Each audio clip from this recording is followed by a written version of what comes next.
연일 계속되는 파격 행보에 관심이 모아지고 있는데 오늘은 세월호 참사 때 희생된 기간제 교사 2명에 대해서 네. 순직 처리를 해줘라 이렇게 지시를 했죠. 네, 오늘 또 스승의 날이잖아요. 이제 스승의 날을 맞아서 특별 지시를 내렸는데요. 김초원 이지혜 선생님이시죠. 당시 참사 당일에 그 담임교사로서 학생을 구하기 위해서 4층 선실에서 희생이 되셨는데 그 당시에 인사혁신처에서나 정부에서는 정교사가 아니고 비정규직, 기간제였기 때문에 그 공무원법에 따라 순직 처리가 될 수 없다라는 원칙적인 입장만 유지를 했었습니다. 그러다가 문재인 대통령이 후보 시절부터 이 부분에 대한 약속을 해왔었는데요. 그 약속을 실현한 것으로 보입니다. 그 문재인 대통령이 그 기간제 교사였기 때문에 순직 처리가 안 됐던 두 선생님에 대해서 여러 번 후보 시절 언급을 했었는데요. 지난 4월 세월호 기억식에서의 목소리 한번 들어보시죠.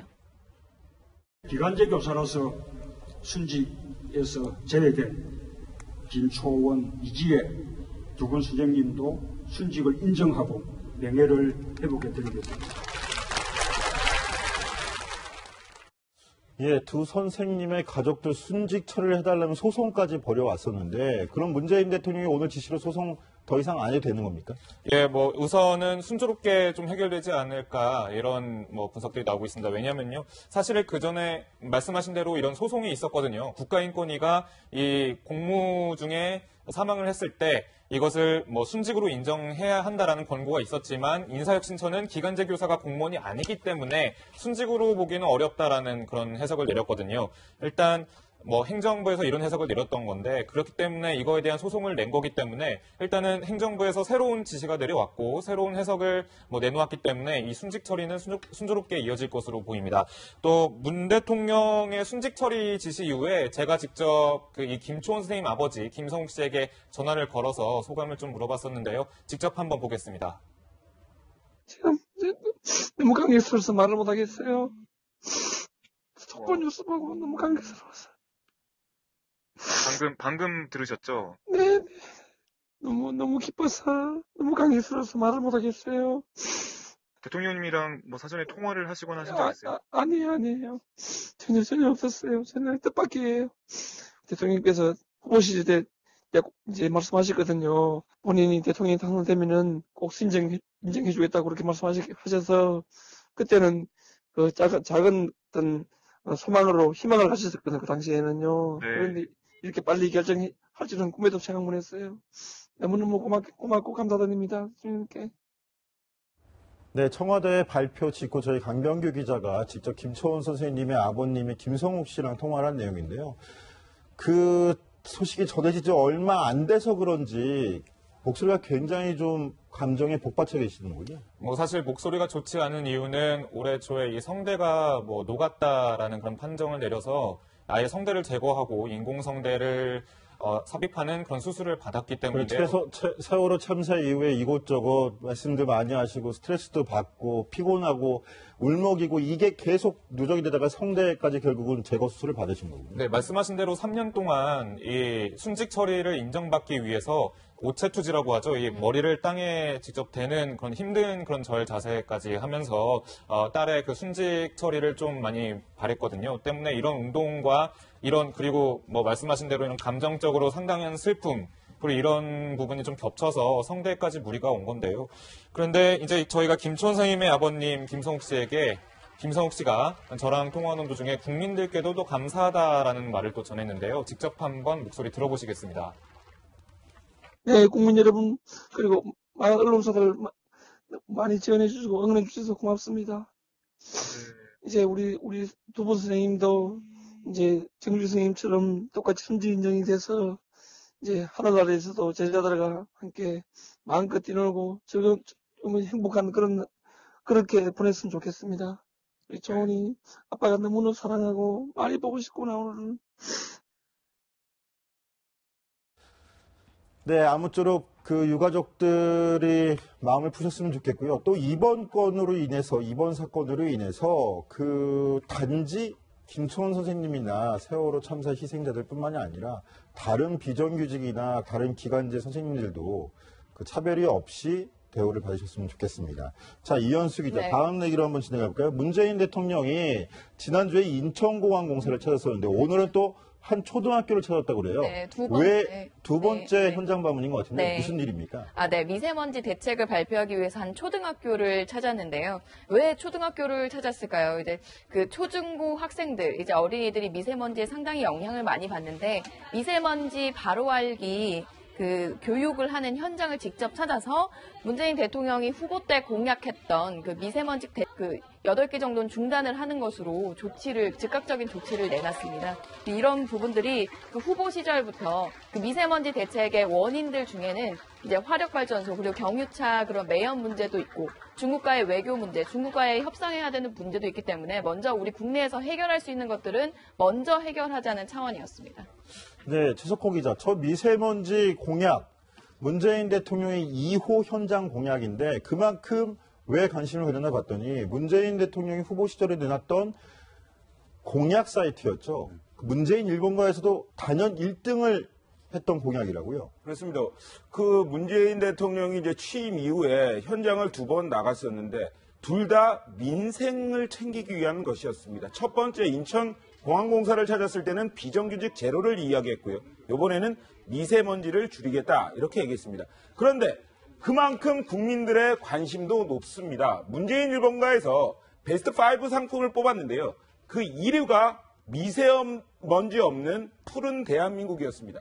사실 이 미세먼지라는 것이 굉장히 중국에서 날아오는 미세먼지의 영향이 있거든요. 그렇기 때문에 굉장히 정상 외교 차원에서 해결을 해야 된다. 이러한 분석이 강합니다. 그렇기 때문에 문재인 대통령 저렇게 현장을 찾아서 미세먼지를 어떻게 줄일 수 있을지 이렇게 이야기를 나누는 모습이 포착이 됐는데 다른 것들도 좀 있습니다. 이 미세먼지 없는 푸른 대한민국이 20만 건이 넘는 구매 기록을 기록했습니다. 도시재생 뉴딜 15만, 그러니까 5만 정도가 더 많고요. 구매 후기도 1000건이 넘게 달렸습니다.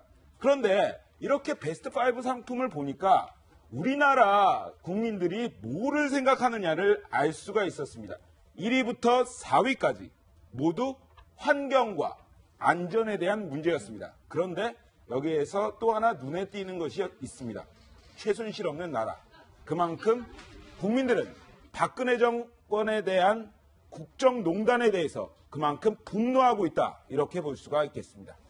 네, 그렇군요. 근데 이현수 기자, 지금도 최석호 기자가 얼핏 얘기했지만 네. 문재인 정부 엿새째 행보를 보면 박근혜 정부가 보인다라고 얘기하는데 이건 무슨 얘기입니까? 그러니까 박근혜 정부에서 좀 거꾸로 가는 모습들이 많이 보이죠. 거꾸로 세워진 박근혜 정부가 보인다는 그렇죠. 뜻이군요. 네, 미국에서도 사실 클린턴 대통령이 됐을 때 뭐 anything but 부시라고 해서 그 전직과 완전히 달라선 그 전 대통령이 했던 것과 반대로만 해도 사실상 본전은 할 수 있다. 뭐 이런 이야기가 있었는데요. 이번에 사실 박근혜 전 대통령과 비교했을 때 그 문재인 대통령이 관저에서 출근하는 모습을 공개한 것도 사실 그런 부분이 좀 반대되는 부분이 부각될 수 있는 부분이라고 설명할 수 있고 인사를 발표하면서 직접 기자회견을 했던 부분 그리고 뭐 박근혜 정부에서 처리되지 않았던 이런 뭐 세월호 기간제 교사들의 순직 처리라던가 이런 조치를 즉각적으로 하는 것만 해도 정치권에서는 박근혜 정부 때 못했던 것들 또는 그때 했던 것들 반대로만 해도 지금은 오히려 인기가 올라갈 것이다 이런 평을 하는 사람들이 많습니다. 뭐 하나 더 제가 더 소개해드리면 일단 전용 전 의원의 증언을 토대로 말씀을 드리면요. 2005년에 대구 지하철 희생자 추모 행사가 열렸는데 갑자기 그날 비가 내렸다고 합니다. 그래서 다른 참석자들이 이제 비닐 우의를 좀 쓰는 모습을 보였는데 박근혜 전 대통령은 그때 당시 아무것도 쓰지 않고 비를 맞고 가만히 있었다고 합니다. 그러자 당 내부 관계자가 전용 전 의원에게 허리를 좀 푹 찌르면서 우의 좀 씌워드려라 해서 전용 전 의원이 그 우의 모자를 직접 씌워줬다 이런 말을 증언을 했습니다. 그러면서요 지금 회상하기로는 박근혜 전 대통령이 누군가 전용 전 의원이 자기를 비를 피하게 해주냐, 모자를 쓰게 해주냐, 씌워주냐 이거를 좀 시험하는 것으로 좀 보였다라면서 토로했던 그런 사례가 있었거든요. 우리 모자조차도 본인 손으로 직접 하는 게 아니라 옆에 사람이 직접 해주냐, 그 사람이 나를 그만큼 받들고 있느냐 이걸 평가했다는 그 전용 그렇죠. 전 의원의 그냥 전원인 거죠? 전원입니다. 그러니까 일단은 어떤 전원인데 전원 수준에서 이제 자기가 본인이 직접 뭐 쓰느냐 아니면은 누가 해주길 바라느냐 이제 그런 부분에 대해서 전희옥 전 의원은 좀 불만이 생겼던 겁니다. 근데 이것이 좀 문재인 대통령이 직접 자기가 옷을 벗었던 모습과 좀 대비가 되면서 박근혜 전 대통령에게 볼 수 없는 모습을 계속 보여주는 거 아니냐라는 얘기가 나오는 거죠. 얼마 전에 청와대에서 요리사로 근무했었죠. 김마겁 할머니는 이러한 얘기를 했습니다. 대통령이 허구한 날 내실에 앉아서 계속 앉아만 있다 보니까 다리가 퉁퉁 부었다. 혼자 그렇게 밥을 먹었다. 혼자만 밥을 먹었다. 이러한 이야기를 했습니다. 그런데 지난 11일이죠. 문재인 대통령은 참모진들과 함께 밥을 먹은 후에 구내식당에서 밥을 먹은 후에 저렇게 테이크아웃 잔으로 커피를 마시는 모습이 언론에 공개됐습니다.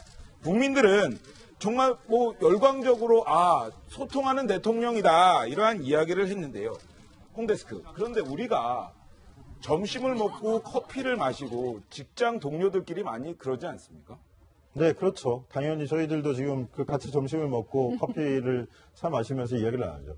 그런데 그것조차도 신기하고 그것조차에도 아주 당연한 우리 직장인들에게는 당연할 수 있는 이야기가 청와대 문재인 대통령이 했을 때 와 대단하다라고 국민들이 느낄 수밖에 없었던 이유 그 누군가는 생각을 해야 될 것 같습니다.